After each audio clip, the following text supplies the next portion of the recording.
Hello everyone, this question appears in class 7th NCERT chapter of rational number. This is fifth question of its exercise 9.1. So the question says that the points P, Q, R, S, T, U, A and B on the number line are such that TR equal to RS equal to SU and AP equal to PQ equal to QB. So name the rational numbers represented by P, Q, R and S. So P is equal to हमारे पास AP is equal to PQ is equal to QB. So ये 3 equal parts में divided है.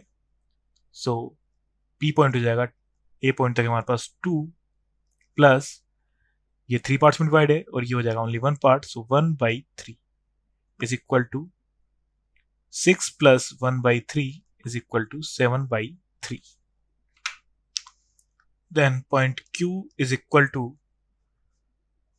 यहाँ 2 तक हमारे पास complete है. सो 2 plus then 2 parts हो जाएंगे out of 3. So 2 out of 3 is equal to 6 plus 2 upon 3 is equal to 8/3. Then point S is equal to first point R is equal to T तक हमारे पास complete है. So -1. Then TR equal to RS equal to SU. So -1 to -2 divided into 3 equal parts.